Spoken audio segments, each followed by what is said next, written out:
मेरी जिंदगी बेहद मुश्किलों से भरी गुजरी। मुझे कभी कभार लगता था कि इस परेशानी या मुसीबत से छुटकारा सिर्फ मौत से ही मिलेगा, मगर ऐसा नहीं था। मेरी जिंदगी की हर मुसीबत पहले से ज्यादा बड़ी होती। मेरा नाम राखी है। आज मैं आपको जो कुछ बताने जा रही हूँ उसका मकसद कुछ और नहीं, सिर्फ ये है कि आप जान सके कि दुनिया में ऐसे ऐसे लोग भी रहते हैं जो इतनी दर्द भरी जिंदगी जी रहे हैं। मैं अपने माँ बाप की इकलौती औलाद थी और हम बहुत गरीब थे। गुर्बत इस कदर थी कि हम झुग्गी लगाकर रहते थे, मगर उस झुग्गी में भी दुनिया की सारी खुशियां थी, क्योंकि उस वक्त मेरे माँ बाप मेरे साथ थे। हम एक दूसरे के सारे सुख और दुखों के साथी थे। मेरे बाबा मजदूर थे, कभी काम मिल जाता तो कभी हम भूखे भी सोते। मेरे बाबा के सिर्फ एक ही भाई थे, मगर उनके हालात हमसे बहुत बेहतर थे। मेरे चाचा माली थे और कोठियों में जाकर ये काम करते थे, जिससे उनका घर अच्छा खासा चल जाता था। उन्होंने मेरे बाबा की एक दो बार मदद करने की भी कोशिश की, मगर वो इतने खुददार थे कि भाई से भी मदद स्वीकार नहीं की। ये बात मेरे बाबा ने मुझे भी सिखाई थी। मेरी माँ लोगों के कपड़ों पर कढ़ाई करती थी, जिसके उन्हें पैसे मिलते थे, मगर बहुत कम। कभी कभार तो औरतें देने से भी इनकार कर देती। मैं भी अपने माता पिता का बहुत ख्याल रखती थी। महंगाई के कारण मैंने पढ़ने से इनकार कर दिया, मगर मेरे बाबा ने मुझे जबरदस्ती स्कूल में दाखिल करवा दिया। उनका कहना था कि खर्चा करना मेरा मसला है, मेरी बच्ची बस पढ़े। सो मैं भी पढ़ने लगी, मगर नहीं जानती थी कि एक दिन ऐसे ही स्कूल के लिए निकलूंगी और मेरी माँ वहां इंतजार करती मौजूद नहीं होगी। न ही बाबा शाम को मजदूरी से थके हारे लौटेंगे तो मैं कभी उनके पांव दबा सकूंगी। उस दिन मैं वापस आई तो मेरी झुग्गी की जगह वहां राख पड़ी हुई थी। कुछ डाकुओं ने उन्हें बहुत बुरी मौत दी थी।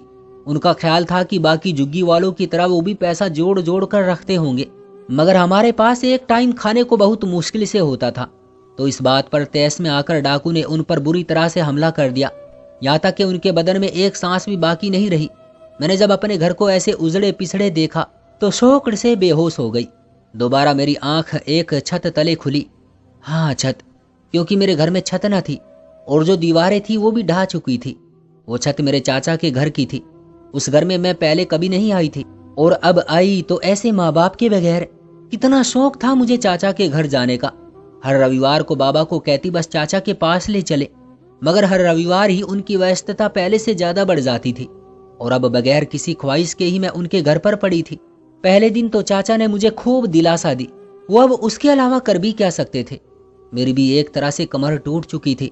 वक्त नहीं रुकता सो वो वक्त रुका भी नहीं, मगर मेरे लिए गुजारना बहुत मुश्किल हो चुका था। चाची का व्यवहार बहुत सख्त था।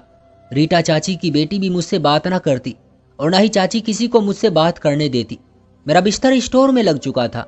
चाचा मेरा थोड़ा बहुत ख्याल रखते थे, जो चाची को बहुत खलता था और वो उनकी नरमी अपनी सख्ती दिखाकर निकाल देती थी। मैं पूरी पूरी रात जागती और अपने भूखे पेट को बांध लेती। पूरे दिन में मुझे सिर्फ एक सूखी रोटी मिलती, वो भी पानी के साथ। चाचा अगर मुझे कोई पैसे देते तो चाची फौरन वो पैसे मुझसे निकलवा लेती। मुझे वहां आए 1 महीना हो चुका था और वो 1 महीना ही मेरी पूरी उम्र पर भारी था। इन 30 दिनों में मैं इतनी बड़ी हो गई थी कि लोगों के इशारे और रवैये दोनों ही समझ में आने लगे थे। मैं तंग आ चुकी थी। एक दिन शाम को चाचा घर वापस आए तो मैंने उनसे पढ़ने की बात की। मेरी बात पर वो खुश हो गए और फौरन से मुझे पढ़ने की इजाजत दे दी। मैंने खनकियों से चाची की तरफ देखा तो वो बार बार पहेलियां बुझा रही थी, मगर अब कुछ नहीं हो सकता था। सो मैं मायूस होकर स्टोर में आ गई। मुझे लगा अब जिंदगी थोड़ा आसान हो जाएगी, दिन रात अब सुकून से गुजरेंगे, मगर ये मेरी केवल खामख्याली थी। मेरी किस्मत में ऐसा वैसा कुछ नहीं लिखा था जो मेरे लिए सुकून से भरा होता। अगले दिन चाचा अकेले वापस नहीं आए, बल्कि 4 कांधों पर वापस लौटे। काम करते करते अचानक उन्हें सीने में तकलीफ हुई और डॉक्टर के पास ले जाने से पहले ही वो मुझे भरी दुनिया में अकेला छोड़ गए। एक वही तो मेरा सहारा थे, सो अब वो भी नहीं बचे। अब चाची के लिए सारी राहें खुली थी। वो मुझे ही मनहूस होने का ताना दे रही थी। उनके मुताबिक के पहले मैं अपने माँ बाप को खा गई और अब अपना मनहूस साया उनके घर जब से लाई हूँ, मुसीबतों ने उनके घर की राह देख ली थी। चाचा अच्छे भले होकर इस दुनिया से चले गए। चाची ने 7 दिनों तक मुझे बमुश्किल बर्दाश्त किया। उसके बाद उन्होंने पहले ही रिश्ते वालियों को मेरे रिश्ते के लिए बोल रखा था। 7 दिनों बाद मेरे लिए एक रिश्ता आया तो चाची ने आंखें बंद करके मेरी शादी कर दी। वो अच्छी तरह जानती थी कि वो व्यक्ति शराबी है, मगर उन्होंने मुझे एक बोझ की तरह उतार कर फेंक दिया। मगर यहाँ भी उन्हें मुंह की खानी पड़ी। वो व्यक्ति मुझसे शादी करके तुरंत कहीं चला गया और मुझे विदा तक नहीं करवाया। अब मामला और ज्यादा गंभीर था। मैं ना इधर की रही थी ना ही उधर की। पहले जो बात सिर्फ होंठों तक थी, अब वो मारपीट तक जा पहुंची थी। चाची मुझे तकरीबन रोज पीटती कि कहाँ गया है तेरा पति, जरूर तेरे लक्षण ही खराब होंगे, वरना ऐसे शादी करके कौन भागता है। मैं अब उन्हें क्या कहती कि मुझे कैसे मालूम मेरा पति क्यों भागा है। वो पति जिसे मैंने एक नजर भी नहीं देखा, उसे मेरे लक्षण कैसे मालूम हो गए। मगर मैं बेजुबान जानवर की तरह सब कुछ बर्दाश्त करती रही, क्योंकि जिंदगी मुझ पर तंग हो गई थी। मगर हर हाल में मैंने उसे जीना था। चाची के जुल्म दिन ब दिन बढ़ते जा रहे थे।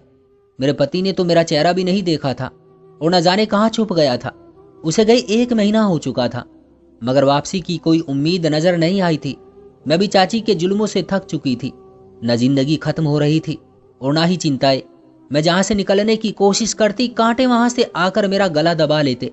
उस दिन भी मैं सुबह उठकर नाश्ता बना रही थी, जब गर्म तेल मेरे हाथ पर गिर गया।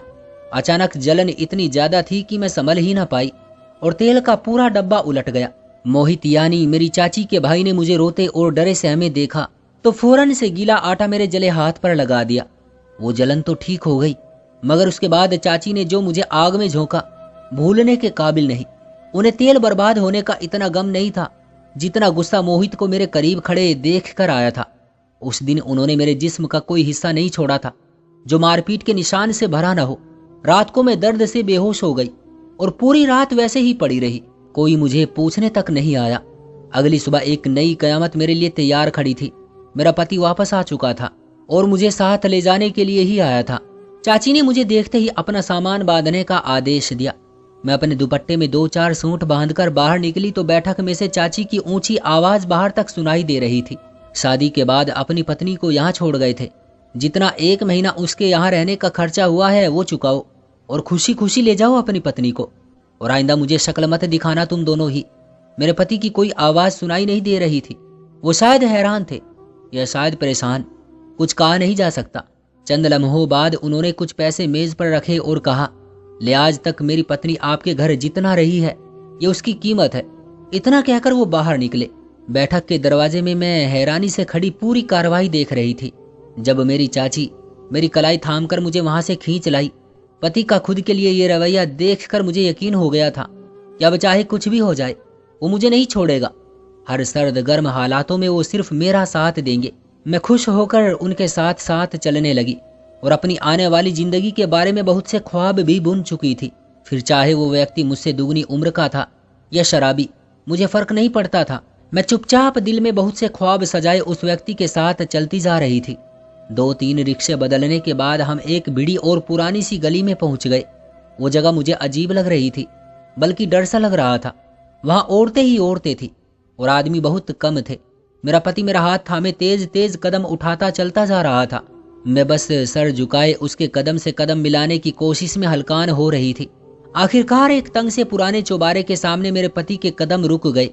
इससे पहले मैं सर ऊंचा करके चौबारे का पूरी तरह से जायजा लेती, मेरा पति मुझे खींचते हुए अंदर ले गया। अंदर की दुनिया ही अलग थी। वहां औरतें ही औरतें थी, बिल्कुल निडर औरतें। उनके कपड़े बहुत तंग थे और वो मेरे पति को बार बार अपनी तरफ खींचकर बुरे बुरे इशारे कर रही थी। मुझे उस वक्त बेइंतहा शर्म आ रही थी और किसी मासूम बकरी की तरह मैंने अपनी बड़ी सी चादर को मजबूती से थाम रखा था। मुझे ऐसा लग रहा था कि अभी कोई आएगा और इन्हीं औरतों की तरह मुझसे मेरी चादर छीन कर भाग जाएगा। मैं इस वक्त नहीं जानती थी कि ये वाला एहसास मेरे आने वाले कल का ठिकाना है।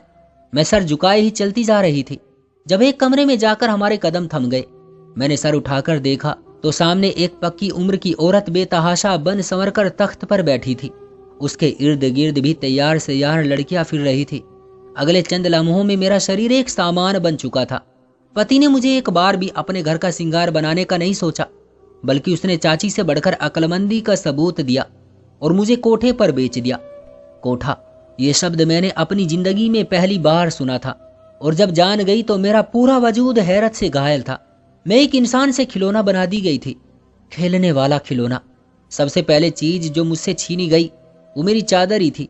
मैंने लाख फरियाद की, मगर वहां कोई मेरी चीखें सुनने वाला नहीं था। मेरे अपने न थे और जिससे मेरा संबंध बना था वो पति भी मुझे 20,000 के बदले में बेच चुका था। मैं जान चुकी थी अब कुछ भी हो जाए मुझे यहीं रहना है। यहाँ खाने पीने का मसला नहीं था, कपड़ों का मसला भी नहीं था। अलबत्ता यहाँ उस चादर पर पाबंदी थी जो लोगों की इज्जतें सुरक्षित रखती थी। यहाँ की समस्याएं चाची के उस टूटे फूटे घर से बहुत अलग थी। वहाँ इज्जत का मसला नहीं था और यहाँ इज्जत ही मसला थी। मेरे रोने पीटने किसी चीज को भी नहीं देखा गया और मुझे सबसे पहले वहाँ रहने के तरीके सिखाए जाने लगे। मेरा हंसना, उठना, बैठना, अदाएं और न जाने क्या क्या, मगर मैं हर बात को इनकार कर देती, जिसके बाद मुझे लोहे के सरियों से पीटा जाता था, कोड़े लगाए जाते थे। कोठे की मालकिन मुझे समझा समझा कर थक गई थी, मगर मैं सारा दिन भूखी प्यासी एक कमरे में बंद रहती, मगर इज्जत के साथ कोई खिलवाड़ नहीं करना चाहती थी। मैं सोच चुकी थी कि जिंदगी में अब आसानियां तो कहीं पर भी नहीं है, तो क्यों ना इसे ऐसे ही खत्म कर दिया जाए। ना मैं रहूंगी, ना ही मेरे साथ जुड़ी हुई परेशानियां। मेरे बार बार इनकार करने पर मालकिन ने मेरे पति को वापस बुलवाया और जितना उसे बुरा भला कह सकती थी कहा और मेरी सारी शिकायतें भी लगा दी। ये सुनकर मेरे पति ने एक बोतल उठाकर मुंह से लगाई और गटागट पीने के बाद अपना जुल्म शुरू कर दिया। जिंदगी ने मुझे बहुत मारे लगाई थी, मगर जैसी मार मेरे पति ने लगाई वो आज तक नहीं भूली। वो जहां मुझ पर कोड़ा बरसाता वहीं से मेरा मांस उधड़ जाता था। चूंकि मालकिन को मैं बिल्कुल अनछुई चाहिए थी ताकि ज्यादा कीमत मिल सके, तो उस वजह से मैं सुरक्षित थी। जब मार खाकर मैं अधमरी हो गई और तकरीबन मुझ में जान खत्म हो गई, तब 2 आदमियों ने उठाकर मुझे साथ वाले कमरे में फेंक दिया। वहां कोई रईस ज्यादा आ चुका था, जिससे पूरे कोठे में ही एक थरथरी मच चुकी थी। मेरा किसी ने भी ख्याल नहीं किया और वही साथ वाले कमरे में डालकर सब अपनी तैयारियों में लग गए। मेरा दिमाग कुछ भी समझ नहीं पा रहा था, सो मैं कब होश से बेगाना हुई मुझे कुछ भी पता नहीं था। जब होश आया तो मैं उसी कमरे में थी। पूरा जिस्म किसी फोड़े की तरह दुख रहा था। तकलीफ इतनी ज्यादा थी कि मुझसे तो कराहा भी नहीं जा रहा था। मैं वैसे ही अधमरी होकर दीवार से बमुश्किल टेक लगाकर बैठ गई। कुछ देर बाद दरवाजा खुलने की आवाज आई।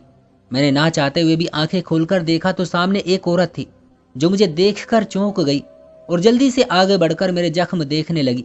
मैं उसे हैरानी से देख रही थी, क्योंकि अब तक यहाँ जितने लोगों से मेरा पाला पड़ा था वो सभी जानवर थे, नोच खाने वाले जानवर, मगर वो मुझे इंसान लग रही थी, जिसमें इंसानियत मौजूद थी। मेरे जख्मों पर दुख से सर हिलाती उसने मुझे एक दवाई खाने को दी। पहले तो मैं भी बेएतबारी से उसे देखने लगी, मगर मेरे ऐसे देखने पर वो जल्दी से बोली, मुझ पर एतबार करो। ना चाहते हुए भी मेरा दिल उस पर एतबार करने का कर रहा था। मैंने सर हिलाकर दवाई खा ली, जो शायद मेरे जख्मों की तंदुरुस्ती के लिए दी गई थी। दवा खाने के बाद दुपट्टे के नीचे से उसने एक पीली चादर निकाल कर मेरे हवाले की और कहा, रोज रात को ये चादर ओढ़कर बैठ जाया करो, कोई भी तुम्हें हाथ नहीं लगाएगा और तुम्हारे साथ कुछ भी गलत नहीं करेगा। मैं इससे पहले कि कुछ बोलती वो औरत चादर मेरे करीब रखकर वहां से चली गई। मैं हैरानी से ये सब देखने लगी, मगर अब कुछ नहीं कर सकती थी सिवाय उसकी इस बात पर अमल करने के या ना करने के। मगर मेरा दिल चाह रहा था कि उस औरत की बात मान लूं। रात को मैंने ऐसा ही किया। वो चादर ओढ़कर बैठ गई। वो कमरा शायद उन्हें दिया जाता था जो पैसा कमाती थी। तो मैं जब अंदर बैठी तो अंदर कमरे में 3-4 आदमी आए, मगर मुझे पीली चादर में बैठे देखकर उल्टे कदमों ही मुड़ गए। सुबह तक मैं इंतजार करती रही कि अब कोई आएगा और मेरे साथ बुराई करने की कोशिश करेगा, मगर ऐसा कुछ भी नहीं हुआ। जो भी मर्द मेरे कमरे में आता वो एक नजर के बाद वापस चला जाता। मैं हैरत से गुम थी कि ऐसा क्यों भला, क्या राज है इस चादर में कि जब मैं उसे ओढ़ लूं तो कोई मेरे करीब नहीं आता। सुबह होने पर मैंने वो चादर छुपा दी। अब रोज रात को मैं वो चादर ओढ़ लेती और कोई भी मेरे करीब नहीं आता। सब लोग मुझे देखकर कमरे से चले जाते। मेरी जिंदगी तो आसान हो चुकी थी। मैंने मालकिन से कह दिया था कि अब मुझे धंधा करने में कोई मसला नहीं है, जिसे सुनकर वो बहुत हैरान हुई और खुशी से मेरा माथा चूम लिया। मुझे उसी दिन नए कपड़े, जेवरात, मेकअप और बहुत से फल दिए गए ताकि मैं अपनी सेहत अच्छी बना सकूं। माहिर ब्यूटी पार्लर वाली को बुलवाकर मेरा अच्छी तरह से फेशियल और बाकी पूरी मसाज वगैरह करवाए गए। मैं यही सोच रही थी कि अगर इनकी बात मान जाऊं तो कितनी ऐश करूंगी, मगर इज्जत नहीं रहेगी और इज्जत के बगैर मेरा वजूद भी किसी काम का नहीं। शाम तक मैं अपनी नई जिंदगी के लिए पूरी तरह से तैयार हो चुकी थी। अब चूंकि मैंने उनकी बात मान ली थी तो वो भी मेरी हर बात मान रही थी। मेरे कहने पर उन्होंने मुझे वही कमरा दे दिया। शाम को जब कारोबार का वक्त हुआ तो मैंने फुर्ती से वही चादर निकाल कर ओढ़ ली और बैठ गई। तब भी कोई मेरे करीब नहीं आया और मैं खुशी से निडाल हो गई। अगली सुबह मालकिन ने भी कुछ नहीं कहा, बस नौकरानी के हाथ मेरे लिए अच्छा खाना और फल वगैरह भेज दिए।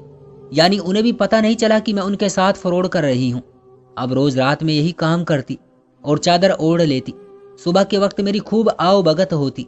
एक दिन मेरी तबीयत बेहद खराब थी और मैं वैसे ही लेटकर सो गई।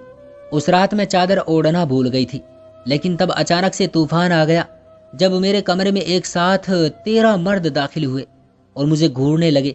देखते ही देखते उन लोगों ने मुझे धक्के दे देकर कमरे से निकाला और एक दूसरे कमरे में ले गए जहाँ कोठे की मालकिन भी मौजूद थी। मुझे देखते ही वो बोली, अगर हमसे धोखा कर ही रही थी तो कम से कम अपनी इज्जत ही सुरक्षित कर लेती, मगर नहीं। जब तुम्हें अपनी इज्जत का ख्याल नहीं तो हमें भी नहीं है। आज की रात ये 13 मर्द तुम्हारे साथ गुजारेंगे। फिर देखते ही देखते मालकिन वहां से चली गई और मुझे भूखे कुत्तों के आगे फेंक गई। पूरी रात उन मर्दों ने मुझे मुजरा करने पर मजबूर किया। घुंघरू बांधे, मैं नाचती रही। अगर उनकी बात मानती तो मुझे वहां बचाने वाला कोई नहीं था। जब एक पल के लिए भी रुकती तो वो मर्द मुझे पीटने लगते और बुरी तरह बाल नोचते। वो पूरी रात में कोयलों पर चली। मेरा जिस्म अंगारा होता रहा, मगर वहां मुझ पर रहम खाने वाला कोई न था। अपनी इज्जत की हिफाजत के लिए मेरे पैर रात भर थिरकते रहे और मैं हक्का बक्का अपने आप को बर्बाद होते देखती रही। वो सुबह मेरे लिए रिहाई की सुबह थी। अगले 2 हफ्तों तक मैं कोमा में रही और मेरी हालत बेहद खराब रही। बार बार मैं होश में आती और फिर बेहोश हो जाती। तकरीबन 1 महीने बाद मुझे अस्पताल से छुट्टी मिली। छुट्टी मिलने के दिन मैं कोठे पर वापस आ गई, मगर आज मुझसे मेरी चादर खींचने वाला कोई न था। मालकिन ने मुझे अपने साथ तख्त पर बैठाया और मेरा माथा चूमा। इतनी देर में साथ वाले कमरे से एक और औरत बाहर निकली। मैंने गौर से देखा तो पहचान गई कि ये वही उस दिन वाली औरत थी जिसने मुझे वो चादर दी थी। आपने दी थी ना मुझे वो चादर, और उस रात वो मर्द। मुझे ऐसा लगा मेरी दिमागी हालत खराब हो चुकी है। मुझे खुद भी अपनी बात समझ नहीं आ रही थी। राखी, तुम एक अजीब लड़की हो। हमने तुम्हारा इम्तिहान लिया था जिसमें तुम कामयाब हो गई हो। अब तुम्हें यहाँ से जाने पर कोई नहीं रोकेगा। अगर तुम यहाँ रहना चाहो तब भी तुम पर कोई पाबंदी नहीं होगी। मैं नासमझी से उस औरत की बातें सुन रही थी। आप कौन हैं? मैंने वो सवाल पूछ ही लिया जो मैं पूछना चाहती थी। ये कोठा मेरा है। एक दिन मैं भी इसी तरह यहाँ लाई गई थी। मेरा पति मुझे बिल्कुल तुम्हारी तरह ही बेच कर गया था। मैं उस वक्त तो अपनी इज्जत नहीं बचा सकी क्योंकि मेरे पास मौका नहीं था। उसके बाद मैंने सोच लिया कि मैं जल्द ही इस कोठे की मालकिन बनूंगी और ऐसे आने वाली लड़कियों को बचने का एक मौका जरूर दूंगी। अगर वो उसमें कामयाब हो गई तो ठीक है, उन्हें जाने दिया जाएगा, और अगर नाकामयाब हुई तो उन्हें भी वही करना होगा जो इस कोठे पर आने वाली हर लड़की का मुकद्दर होता है। मैं नासमझी से उसकी बात सुनती रही। मैं समझी नहीं। देखो, तुम्हें वो चादर जो मैंने तुम्हें दी थी, वो चादर हम यहाँ उस लड़की को देते हैं जो बेतहाशा मार खाने के बावजूद भी काम के लिए रजामंद नहीं होती, यानी उसे अपनी इज्जत की परवाह होती है।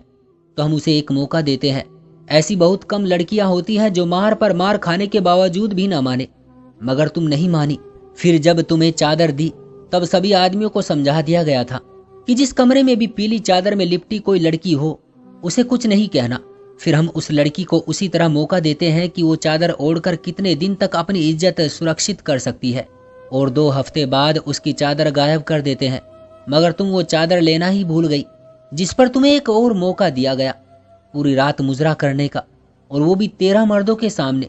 कुछ लड़कियां तो खुद ही अपनी चादर उतार देती हैं, नहीं तो हम गायब करके जब उन्हें आखिरी मुकाम पर लाते हैं तो वो वहां डगमगा जाती है और फिर उन्हें भी हमारी बात माननी पड़ती है। मगर तुम डटी रही। पूरी रात नाचने के बावजूद तुमने अपनी इज्जत को सुरक्षित रखने के लिए सब कुछ बर्दाश्त किया। तो आज हम तुम्हें अपने कोठे की कैद से आजाद करते हैं। मैं उनकी बात सुनकर रो पड़ी। आखिरकार इतनी बड़ी परेशानियों के बाद मेरे लिए भी आसानी आ चुकी थी, वो आसानी जो मैं आज तक ढूंढती आई थी।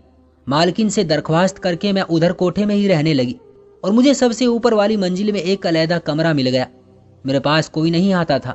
चंद दिनों में मालकिन के कहने पर मेरे शराबी पति ने मुझे तलाक दे दी और मेरे लिए दोबारा से रिश्ते ढूंढने जाने लगे, मगर मैंने शादी से इनकार कर दिया। अब अगर जिंदा रहना ही था तो क्यों ना उधर रहती जहाँ किसी को मेरे होने से कोई परेशानी नहीं थी और मेरी इज्जत व आबरू भी सुरक्षित थी। आप लोग बताएं, आप क्या कहते हैं? क्या मैंने ये फैसला करके अच्छा किया? दोस्तों, कमेंट में जरूर बताइएगा। वीडियो को लाइक कर दीजिएगा और चैनल को सब्सक्राइब कर लीजिएगा। मिलते हैं अगली वीडियो में, तब तक के लिए धन्यवाद।